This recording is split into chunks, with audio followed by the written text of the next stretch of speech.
मायूस बैठा था माधव। सुनी थी उसकी दुकान। गज्जू भाई लाए साथ में दादाजी का वरदान।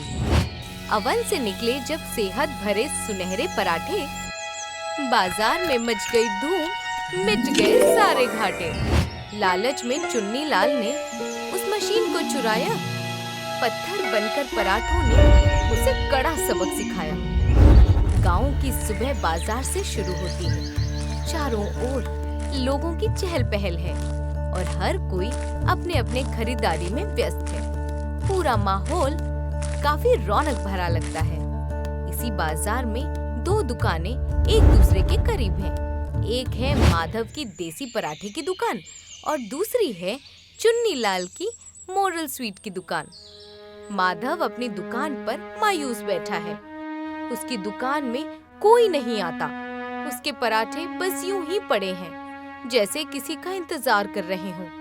वहीं दूसरी ओर चुन्नी लाल की दुकान पर अच्छी खासी भीड़ है।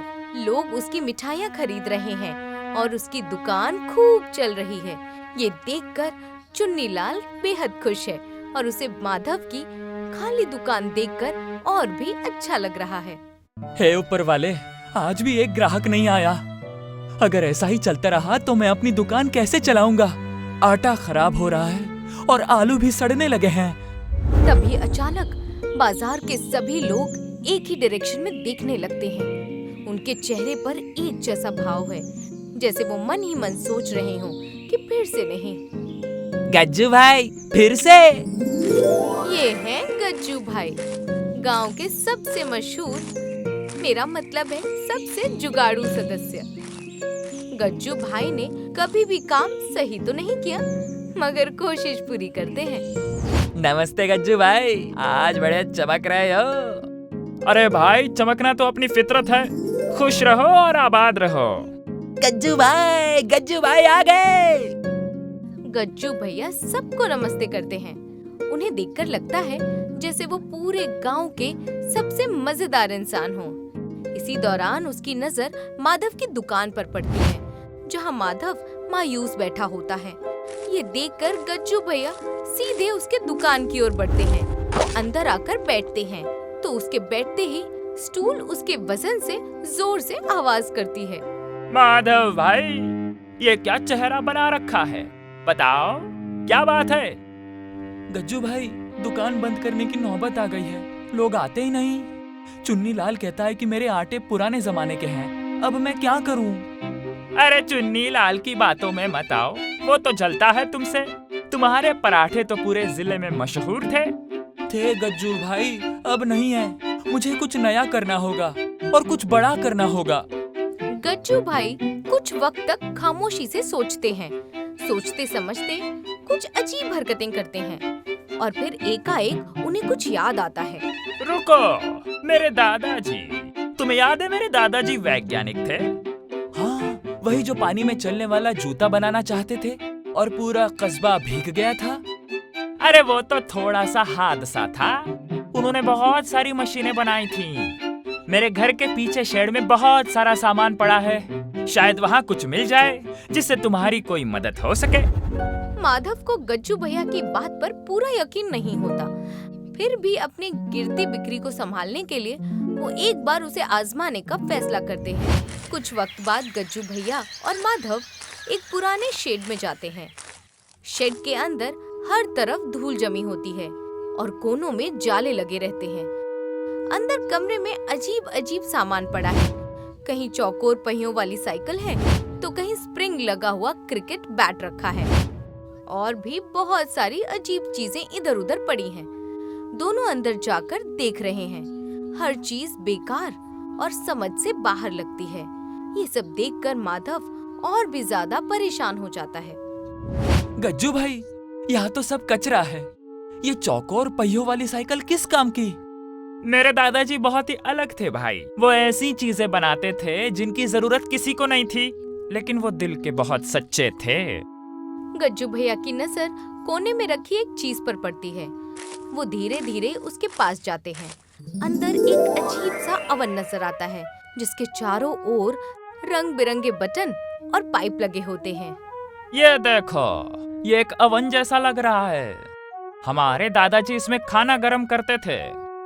लेकिन ये तो बहुत अजीब दिख रहा है, इसके इतने सारे तार निकले हुए क्यों हैं? अरे भाई, वैज्ञानिक का सामान है, थोड़ा अजीब तो होगा ही। चलो इसे तुम्हारी दुकान पर ले चलते हैं, कम से कम पराठे तो जल्दी गर्म होंगे। गज्जू भैया और माधव मिलकर उस भारी मशीन को उठाते हैं। कुछ ही कदम चलने के बाद गज्जू भैया अपने भारी वजन के बावजूद उसे संभाल नहीं पाते और थक जाते हैं। माधव, मेरा तो हो गया, अब इसके आगे तुम संभालो। माधव ये देखकर हल्का सा मुस्कुरा देता है, जैसे उसे पहले से पता हो। फिर वो किसी तरह अकेले ही उस भारी मशीन को उठा लेता है। दोनों फिर से माधव की दुकान पर पहुंचते हैं। अब शाम हो चुकी है और बाजार लगभग खाली लग रहा है। चुन्नीलाल अपनी दुकान पर बैठा चाय पी रहा होता है और उन्हें आते हुए देख रहा होता है। माधव उस बड़ी मशीन को अपनी दुकान के काउंटर पर रख देता है। ओहो, तो अब लोहे के डिब्बे से पराठे बेचोगे? माधव, पागलपन की भी हद होती है। चुन्नीलाल, तू अपना काम करना, जब मशीन चलेगी तब तू देखता रह जाएगा। माधव ताजे आलू के पराठे बनाता है और उन्हें मशीन के अंदर रख देता है। अब गज्जू भैया मशीन चलाने की कोशिश करते हैं। उन्हें समझ नहीं आता कि क्या प्रॉब्लम है, तो वो ऊपर लगा बड़ा लाल बटन दबा देते हैं। बटन दबाते ही मशीन जोर जोर से हिलने लगती है। उसकी पाइप चमकते हुए नारंगी हो जाती है, जैसे अंदर कुछ जल रहा हो। गज्जू भाई, ये फटने वाला है क्या? बंद करो इसे। अरे डरो मत भाई, ये दादाजी का जादू है, बस देखते जा। अचानक मशीन एक घंटी बजाती है और रुक जाती है। फिर से चारों ओर खामोशी हो जाती है। गज्जू भैया धीरे धीरे मशीन का दरवाजा खोलते हैं। अंदर से खुशबू आती है, जैसे ताजा मक्खन और कुछ बहुत खास पक रहा हो। माधव भी अंदर झांकता है और धीरे से पराठा बाहर निकालता है। पूरा पराठा एक पतली चमकदार परत से ढका होता है। वो देखने में बिल्कुल सुनहरा लगता है, मगर छूने में रहम और गर्म होता है। ये क्या है गज्जू भाई? ये तो सोना है। पराठा सोने का हो गया। क्या? सोने का पराठा? दादाजी ने इसे तो सिर्फ खाना गरम करने के लिए बनाया था। गज्जू भैया उस पराठे का एक छोटा सा टुकड़ा तोड़कर खाता है। जैसे ही वो खाता है, उसके चेहरे का रंग तुरंत बदल जाता है। उस पराठे का स्वाद कुछ अलग और मजेदार होता है। वाह, इसका स्वाद तो लजीज है। और देखो, मुझे बहुत ताकतवर महसूस हो रहा है, जैसे मेरी थकावट गायब हो गई हो। माधव थोड़ा डर जाता है। उसे लगता है कि ये सेहत के लिए ठीक नहीं होगा। तभी उनके ग्राहक काकी वहाँ आ जाती हैं और पराठे की खुशबू महसूस करती हैं। हाँ, बेटा माधव, ये कैसी खुशबू है? आज कुछ खास बनाया है क्या? काकी आओ, ये हमारा गोल्डन पराठा चख कर देखो। ये हमारे माधव की नई खोज है। काकी उस सुनहरे पराठे का एक टुकड़ा खाती हैं। वो अपनी आंखें बंद कर लेती हैं। अचानक वो सीधी खड़ी हो जाती हैं और पहले से कहीं ज्यादा ताकत से भरी हुई लगती हैं। अरे वाह, ये क्या जादू है! मेरे घुटनों का दर्द गायब हो गया और ये पराठा तो इतना मुलायम है कि मक्खन जैसा लग रहा है। आसपास खड़े लोग काकी को बिना लाठी के खड़ा देखते हैं और हैरान रह जाते हैं। वो सब तुरंत दुकान की ओर दौड़ते हैं। काकी, क्या सच में आपका दर्द खत्म हो गया? हाँ बेटा, मुझे तो बहुत अच्छा लग रहा है। तुम इसके पैसे रखो और मेरे लिए एक और पैक कर दो। चुन्नीलाल ये सब देखकर हैरान रह जाता है। उसे यकीन ही नहीं होता कि एक पराठा लोगों को ठीक कर रहा है। ये देखकर उसके मन में जलन होने लगती है। देखा माधव, दादाजी की मशीन बेकार नहीं थी। ये तो सेहत बनाने वाली मशीन है। अब तुम्हारे पराठे सोने के भाव बिकेंगे। माधव आज पहली बार खुश नजर आता है। अगले दिन माधव की दुकान अब काफी बिजी लगती है। सारे लोग उसकी दुकान पर इकट्ठा हो जाते हैं, क्योंकि अब हर कोई मशहूर सुनहरे पराठे खाना चाहता है। गज्जू भैया काउंटर पर खड़े होकर मशीन चला रहे होते हैं और हर बार ताजे सुनहरे पराठे दे रहे होते हैं। लाइन में आइए भाइयों, सबको मिलेगा सेहत वाला सोने का पराठा। कोई धक्का बुक्की नहीं करेगा। मुझे तो पराठे चाहिए, मेरी कमर में बहुत दर्द है। मुझे भी। सुना है इसे खाने से आंखों की रोशनी बढ़ती है। माधव हम बहुत खुश नजर आता है। वो गज्जू भैया की ओर देखता है। उसकी आंखों में उनके लिए मोहब्बत और इज्जत झलकती है। गज्जू भाई, तुमने मेरी जिंदगी बदल दी। अगर आप वो मशीन नहीं लाते तो मैं सड़क पर आ जाता। अरे भाई, दोस्त ही तो दोस्त के काम आता है। और ये तो सिर्फ दादाजी की दुआएं हैं। रात हो जाती है और अब दुकान बंद हो चुकी होती है। इसी बीच चुन्नी लाल वहाँ आता है। उसके हाथ में एक बड़ा बोरा होता है। ये मशीन मेरी होनी चाहिए। माधव जैसा सीधा आदमी इसका क्या करेगा? मैं इसे लेकर शहर जाऊंगा और इससे लाखों कमाऊंगा। वो लोहे के छड़ से दुकान का शटर तोड़ता है और वो अवन चुरा लेता है। चुन्नी लाल अवन को अपनी दुकान पर लाता है और एक कच्चा पराठा मशीन में डालता है। उसे चलाना नहीं आता तो कुछ बटन दबा देता है और मशीन फिर से हिलने लगती है। इस बार पाइप नारंगी नहीं, काले हो जाते हैं। मशीन से धुआं निकलने लगता है।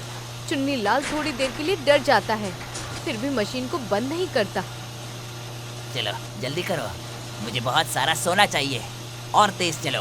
इसके साथ ही मशीन रुक जाती है और उसका ढक्कन अपने आप खुल जाता है। अंदर से पराठा उड़कर सीधा चुन्नी लाल के चेहरे पर लगता है। चुन्नी लाल चोट खाकर उठता है और उसे गौर से देखता है। वो पराठा पत्थर की तरह सख्त होता है। ये क्या हुआ? मेरा सोना कहाँ है? ये तो पत्थर बन गया। वो फिर से मशीन को छूने की कोशिश करता है, मगर मशीन उसे झटका दे देती है। अगले दिन गज्जू भैया और माधव दुकान पर जाते हैं। वो टूटे हुए ताले को देखते हैं और तुरंत अंदर दौड़ते हैं। अंदर जाकर उन्हें पता चलता है कि मशीन गायब है। ये देखकर माधव रोने लगता है। सब खत्म हो गया, मेरी मशीन चोरी हो गई। अब मैं क्या करूंगा? रो मत भाई, मुझे पता है ये किसने किया है। कस्बे में एक ही चोर है जो दूसरों की तरक्की से जलता है। दोनों चुन्नी लाल की दुकान की ओर दौड़ते हैं। वहाँ पहुंचकर वो देखते हैं कि चुन्नी लाल जमीन पर बैठा होता है। उसके ऊपर काली राख लगी होती है और बहुत अजीब और परेशान लग रहा होता है। मशीन नीचे पड़ी होती है। चुन्नी लाल, चोरी करना बुरी बात है और दादाजी की मशीन को सिर्फ नेक इंसान ही चला सकता है। मुझे माफ कर दो गज्जू भाई, मुझे लगा मैं रईस बन जाऊंगा, लेकिन इस मशीन ने तो मुझे जला दिया और पत्थर बना दिया। गज्जू भैया मशीन को उठाता है और गौर से साफ करता है। जैसे ही वो उसे साफ करता है, मशीन से धुआं निकलना बंद हो जाता है। कुछ दिनों बाद दुकान फिर से खुलती है। अब दुकान का बोर्ड बदलकर गज्जू भैया और माधव के गोल पराठे हो जाते हैं। दोनों फिर से पहले की तरह जोश के साथ सभी ग्राहकों को ताजे सुनहरे पराठे परोसते रहते हैं। देखा माधव, सच्चाई और मेहनत का फल हमेशा मीठा होता है और कभी कभी वो सोने का होता है। बिल्कुल सही कहा गज्जू भाई। और सबसे अहम बात ये है कि हमारे पराठों से लोगों की सेहत बेहतर हो रही है। गज्जू भैया अपने बाल झटकते हैं और हीरो की तरह खड़े हो जाते हैं। गज्जू भैया जिंदाबाद, गज्जू भाई जिंदाबाद।